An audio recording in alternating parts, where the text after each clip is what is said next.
Hi, everyone. Welcome back. Hope you had a good lunch. My name is Will Douglas-Heaven, Senior Editor for AI at MIT Technology Review, and I think we'd all agree there's no denying that generative AI is the thing of the moment. But innovation does not stand still, and in this chapter we're going to take a look at cutting-edge research that is already pushing ahead and asking what's next. But starting us off, I'd like to introduce a very special speaker who will be joining us virtually. Geoffrey Hinton is Professor Emeritus at University of Toronto and, until this week, an engineering fellow at Google. But on Monday, he announced that after 10 years, he will be stepping down. Geoffrey is one of the most important figures in modern AI. He's a pioneer of deep learning, developing some of the most fundamental techniques that underpin AI as we know it today, such as backpropagation, the algorithm that allows machines to learn. This technique is the foundation on which pretty much all of deep learning rests today. In 2018, Geoffrey received the Turing Award, which is often called the Nobel of Computer Science, alongside Yann LeCun and Yoshua Bengio. He's here with us today to talk about intelligence, what it means, and where attempts to build it into machines will take us. Geoffrey, welcome to Emtech. Thank you. How's your week going? Busy few days, I imagine. Well, the last 10 minutes was horrible because my computer crashed and I had to find another computer and connect it up. And we're glad you're back. That's the kind of technical detail we're not supposed to share with the audience. But Okay. it's great you're here. Very happy that you could join us. Now, I mean, it's been in the news everywhere that you stepped down from Google this week. Could you start by telling us why you made that decision? Well, there were a number of reasons. There's always a bunch of reasons for a decision like that. One was that I'm 75 and I'm not as good at doing technical work as I used to be. My memory's not as good, and when I program, I forget to do things. So it was time to retire. A second was, very recently, I've changed my mind a lot about the relationship between the brain and the kind of digital intelligence we're developing. So I used to think that the computer models we were developing weren't as good as the brain. And the aim was to see if you could understand more about the brain by seeing what it takes to improve the computer models. Over the last few months, I've changed my mind completely. And I think probably the computer models are working in a rather different way from the brain. They're using backpropagation, and I think the brain's probably not. And a couple of things have led me to that conclusion, but one is the performance of things like GPT-4. So I want to get onto the performance of GPT-4 very much in a minute, but let's go back so that we all understand the argument you're making, and tell us a little bit about what backpropagation is. And this is an algorithm that you developed with a couple of colleagues back in the 1980s. Many different groups discover backpropagation. The special thing we did was used it and showed that it could develop good internal representations. And curiously, we did that by implementing a tiny language model. It had embedding vectors that were only 6 components, and the training set was 112 cases. But it was a language model. It was trying to predict the next term in a string of symbols. And about 10 years later, Yoshua Bengio took basically the same net and used it on natural language and showed it actually worked for natural language if you made it much bigger. But the way backpropagation works, I can give you a rough explanation of it.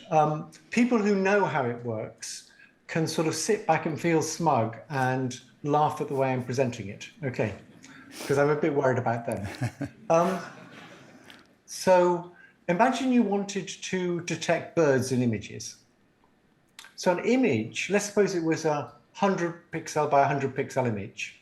That's 10,000 pixels, and each pixel is 3 channels, RGB.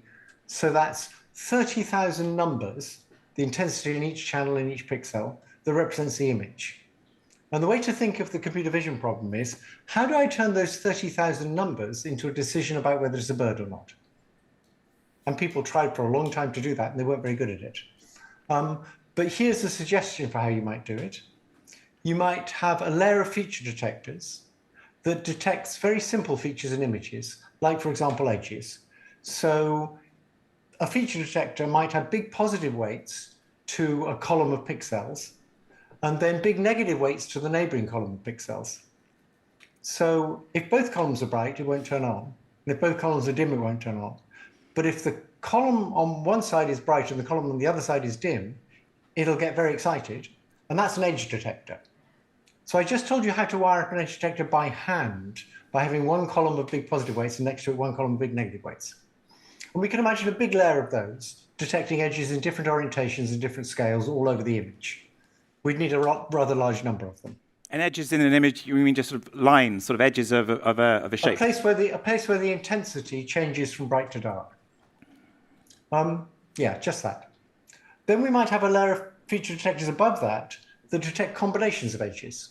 So, for example, we might have something that detects two edges that join at a fine angle like this. So it'll have a big positive weight to each of those two edges. And if both of those edges are there at the same time, it'll get excited. And that would detect something that might be a bird's beak. It might not, but it might be a bird's beak. You might also in that layer have a feature detector that would detect a whole bunch of edges arranged in a circle. And that might be a bird's eye. It might be all sorts of other things. It might be a knob on a fridge or something. Then in a third layer, you might have a feature detector that detects this potential beak and detects the potential eye and is wired up so that it'll like a beak and an eye in the right spatial relation to one another. And if it sees that, it says, this might be the head of a bird. And you can imagine if you keep wiring like that, you could eventually have something that detects a bird. But wiring all that up by hand would be very, very difficult, deciding on what should be connected to what and what the weight should be. And it would be especially difficult because you want these sort of intermediate layers to be good, not just for detecting birds, but for detecting all sorts of other things. So it would be more or less impossible to wire it up by hand. So the way backpropagation works is this. You start with random weights. So these feature detectors are just complete rubbish. And you put in a picture of a bird, and at the output it says like 0.5, it's a bird. Suppose you only have birds or non-birds. And then you ask yourself the following question. How could I change each of the weights in the network, each of the weights on connections in the network, so that instead of saying 0.5, it says 0.501 that it's a bird, and 0.499 that it's not. And you change the weights in the directions that will make it more likely to say that a bird is a bird, and less likely to say that a non-bird is a bird. And you just keep doing that.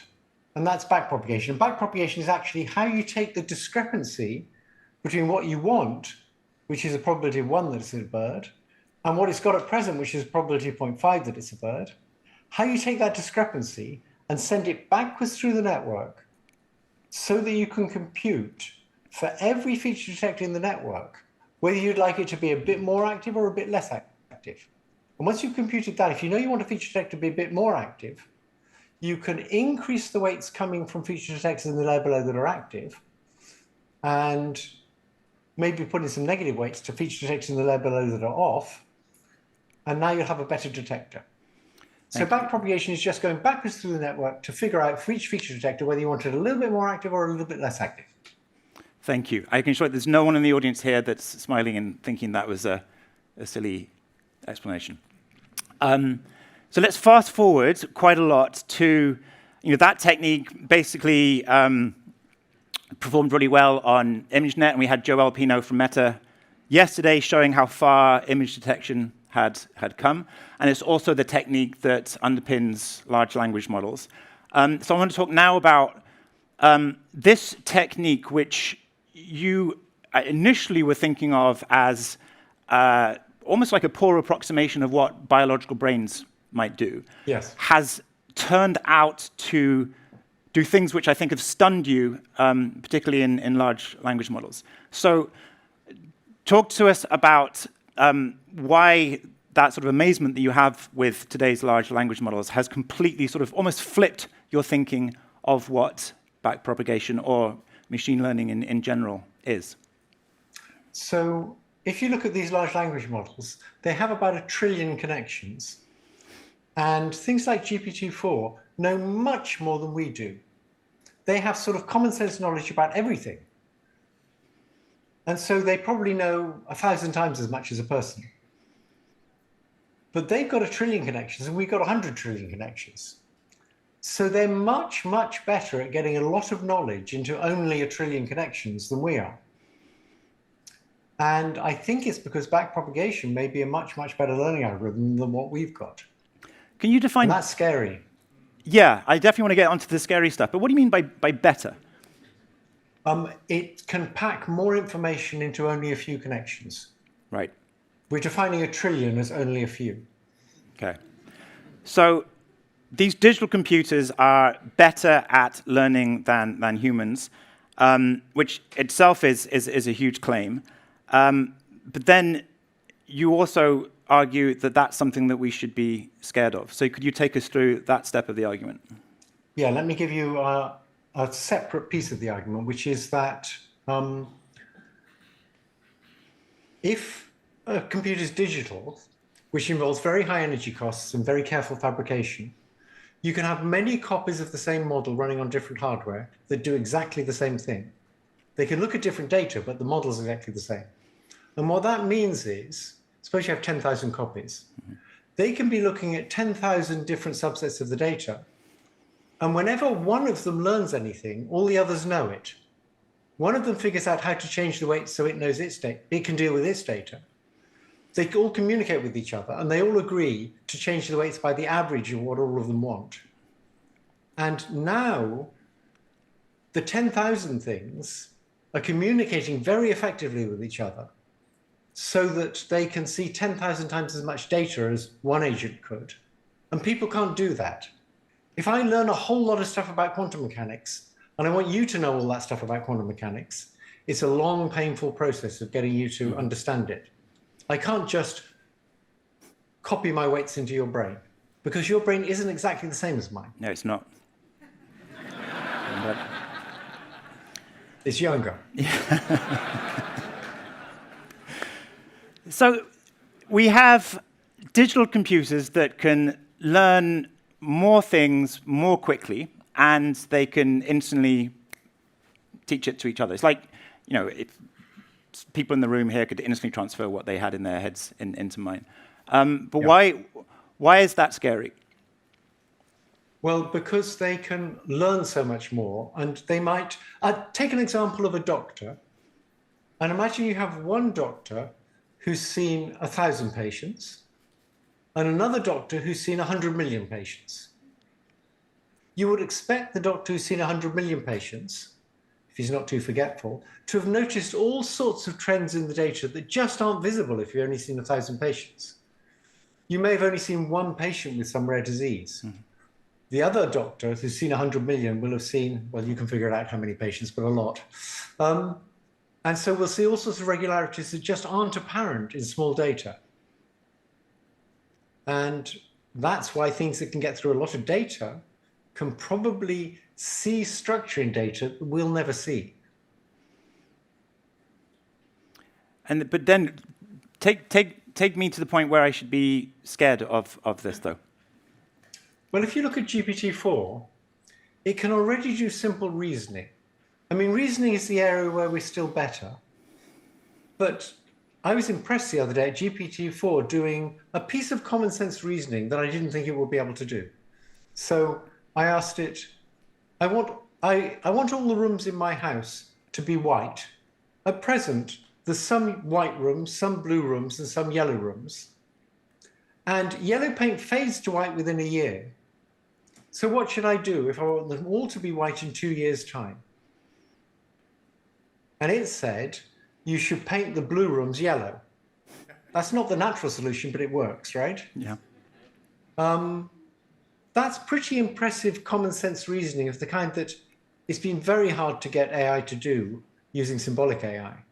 Because it had to understand what fades means. It had to understood about temporal stuff. Mm-hmm. And so they're doing sort of sensible reasoning with an IQ of like 80 or 90 or something.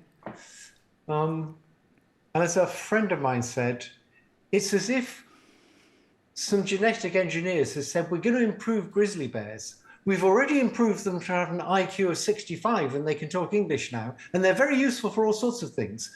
But we think we can improve the IQ to 210.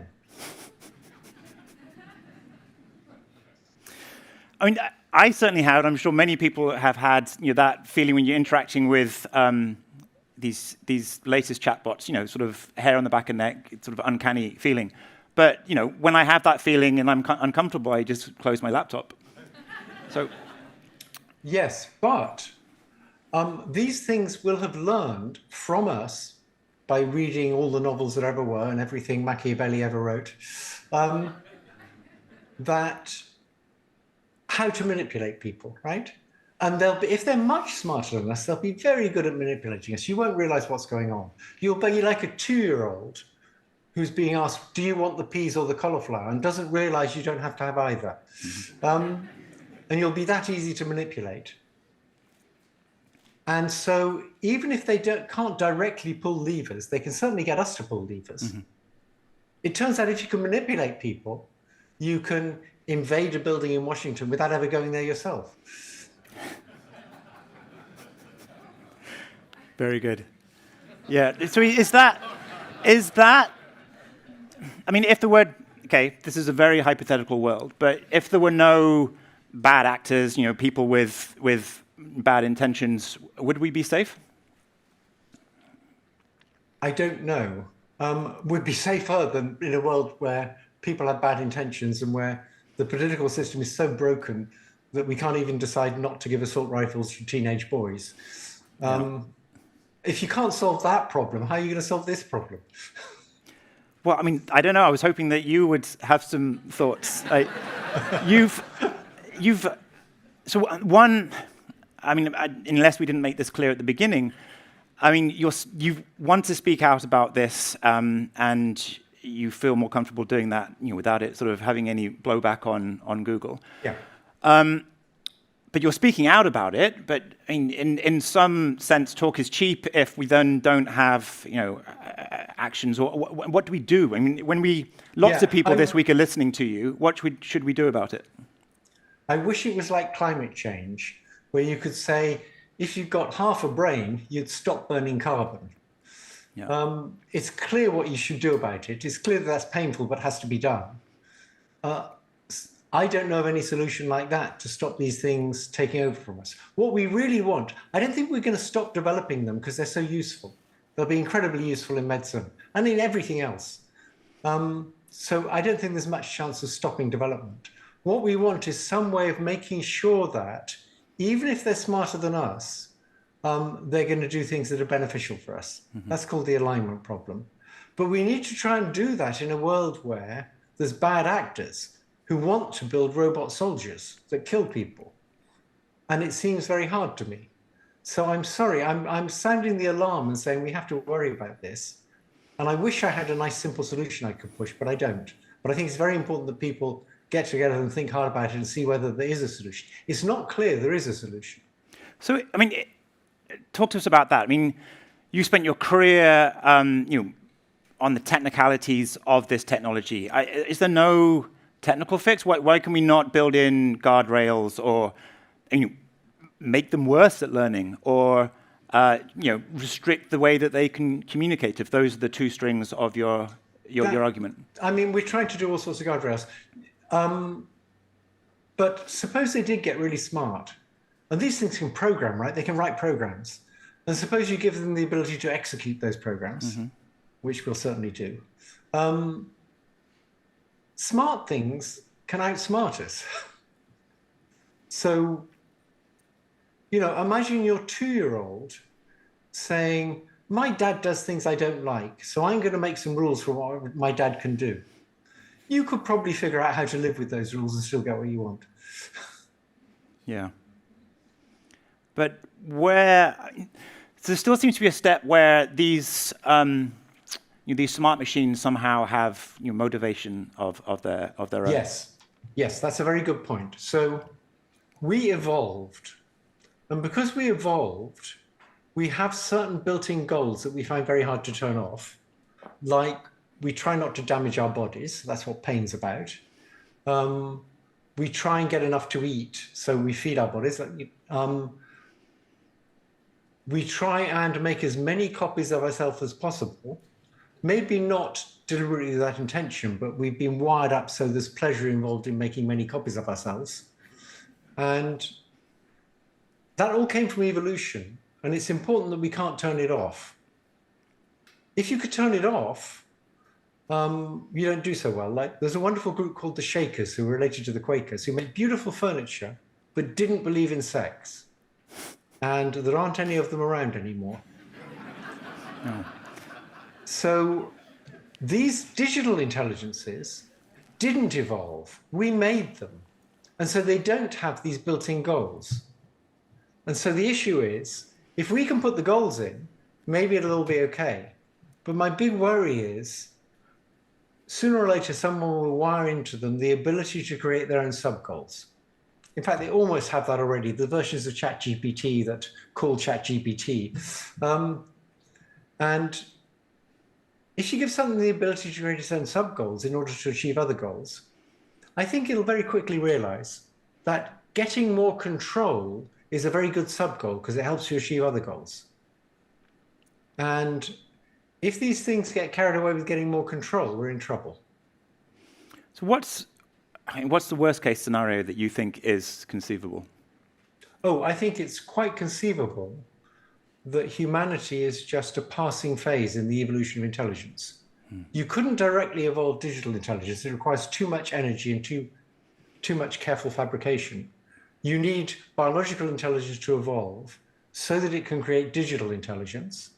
The digital intelligence can then absorb everything people ever wrote in a fairly slow way, which is what ChatGPT has been doing.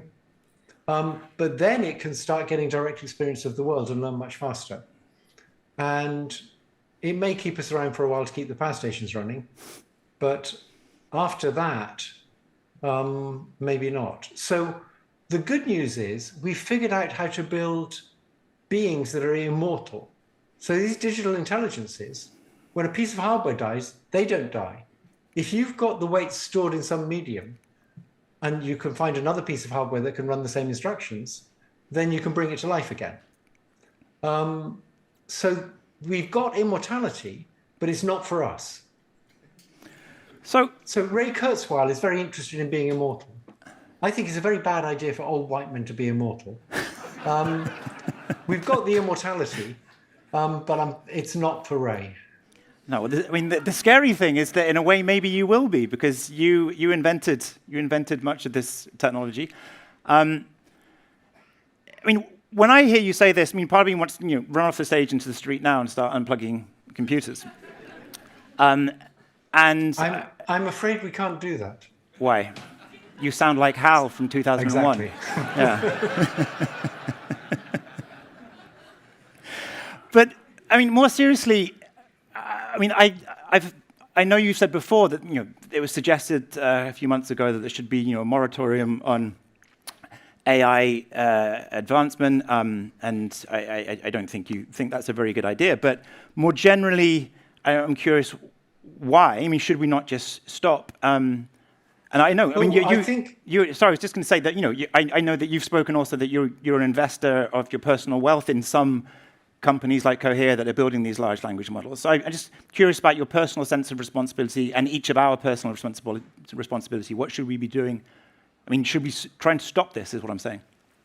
Yeah, so I think if you take the existential risk seriously, as I now do, I used to think it was way off, but I now think it's serious and fairly close. It might be quite sensible to just stop developing these things any further. But I think it's completely naive to think that would happen. There's no way to make that happen. And one reason, I mean, if the US stops developing and the Chinese won't, they're going to be used in weapons. And just for that reason alone, governments aren't going to stop developing them. So yes, I think stopping developing them might be a rational thing to do, but there's no way it's going to happen. So it's silly to sign petitions saying, please stop now. We did have a holiday. We had a holiday from about 2017 for several years because Google developed the technology first. It developed the transformers. It also developed the fusion models. And it didn't put them out there for people to use and abuse. It was very careful with them because it didn't want to damage its reputation, and it knew there could be bad consequences. But that can only happen if there's a single leader. Once OpenAI had built similar things using transformers and money from Microsoft, and Microsoft decided to put it out there, Google didn't have really much choice. If you're going to live in a capitalist system, you can't stop Google competing with Microsoft. Yeah. So I don't think Google did anything wrong. I think it was very responsible to begin with. But I think it's just inevitable in a capitalist system or a system with competition between countries like the US and China that this stuff will be developed. My one hope is that because if we allowed it to take over, it will be bad for all of us. We could get the US and China to agree like we could with nuclear weapons, which were bad for all of us. Yeah. We're all in the same boat with respect to the existential threat. So we all ought to be able to cooperate on trying to stop it. As long as we can make some money on the way. I'm going to take some audience questions from the room if you make yourself known. And while people are going around with the microphone, there's one question I was going to ask from the online audience. I'm interested, I mean, you mentioned a little bit about sort of maybe a transition period as machines get smarter and outpace humans. I mean, there'll be a moment where it's hard to define what's human and what isn't, or are these two very distinct forms of intelligence? I think they're distinct forms of intelligence. Now, of course, the digital intelligences are very good at mimicking us because they've been trained to mimic us. And so it's very hard to tell if ChatGPT wrote it or whether we wrote it. So in that sense, they look quite like us, but inside they're not working the same way. Who is first in the room? Hello, my name is Hal Gregerson, and my middle name is not 9000. I'm a faculty over in the MIT Sloan School. Arguably, asking questions is one of the most important human abilities we have. From your perspective, now in 2023, what question or two should we pay most attention to? And is it possible for these technologies to actually help us ask better questions and out-question the technology? Yes, but what I'm saying is there's many questions we should be asking, but one of them is how do we prevent them from taking over? How do we prevent them from getting control?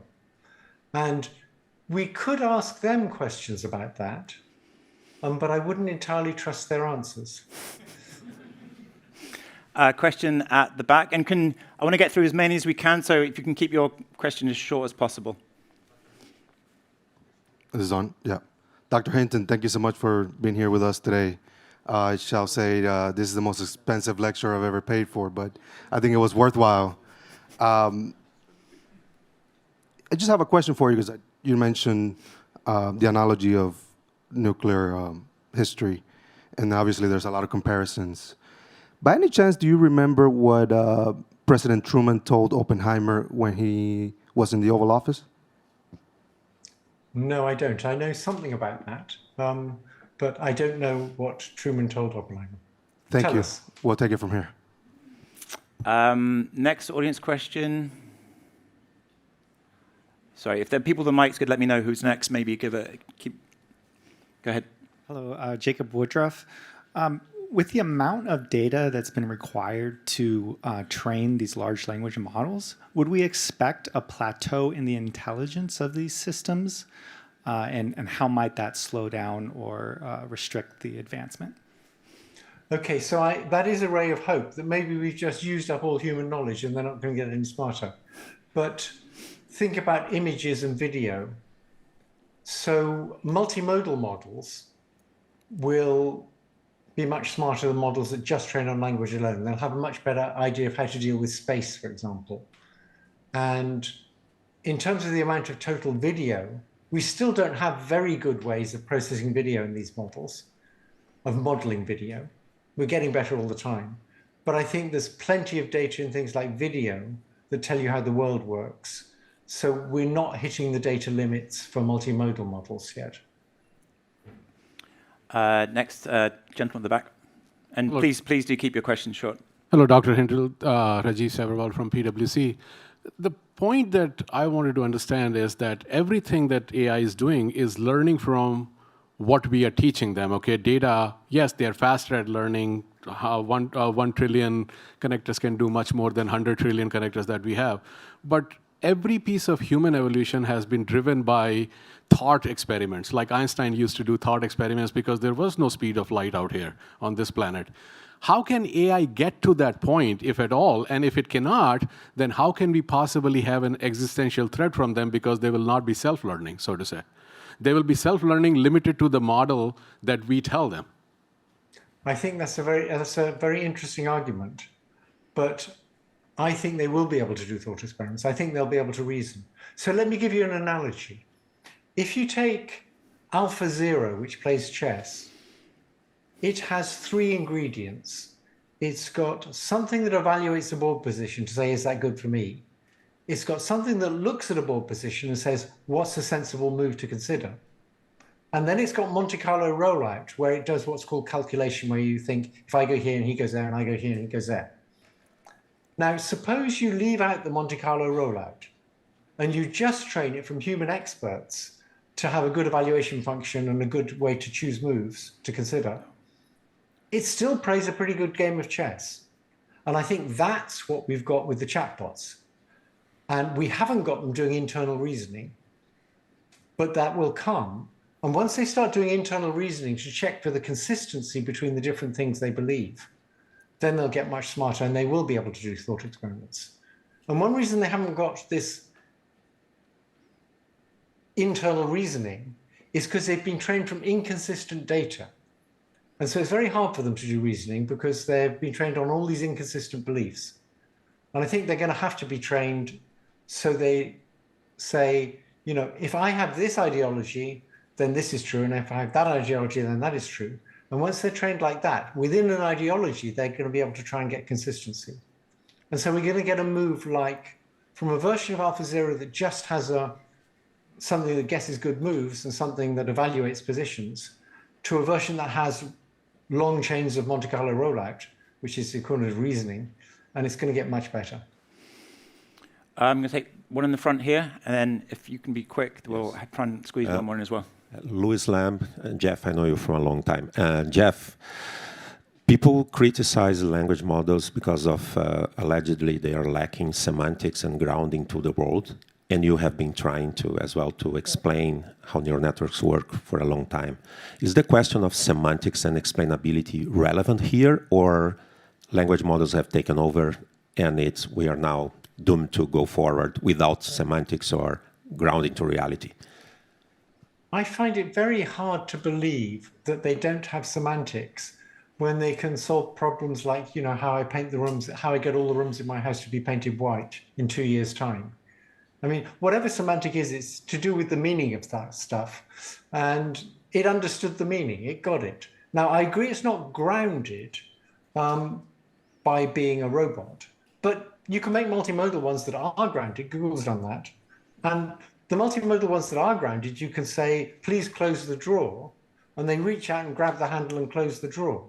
And it's very hard to say that doesn't have semantics. In fact, in the very early days of AI, in the days of Winograd in the 1970s, they had just a simulated world, but they had what was called procedural semantics, where if you said to it, put the red block in the green box, and it put the red block in the green box, you said, see, it understood the language.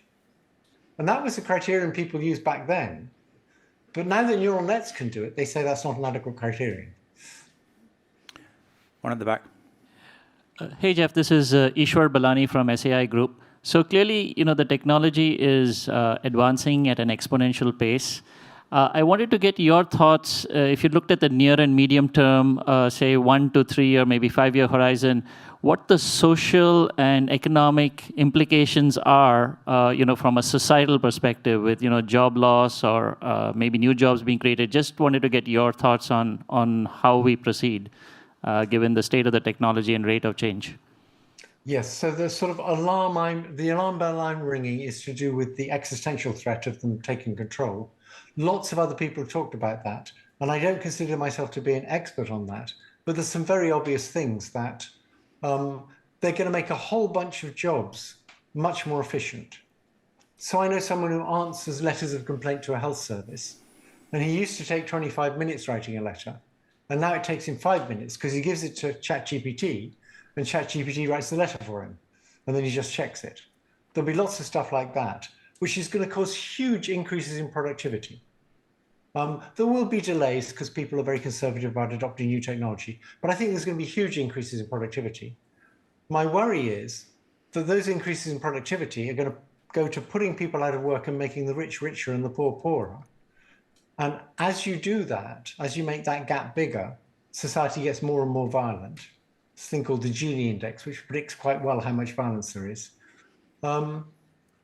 So this technology, which ought to be wonderful, even the good uses of technology for doing helpful things, ought to be wonderful, but in our current political systems, it's going to be used to make the rich richer and the poor poorer. You might be able to ameliorate that by having a kind of basic income that everybody gets. But the technology is being developed in a society that is not designed to use it for everybody's good. Question here from Joe Castaldo of the Globe and Mail, who's in the audience. Do you intend to hold on to your investments in Cohere and other companies? And if so, why?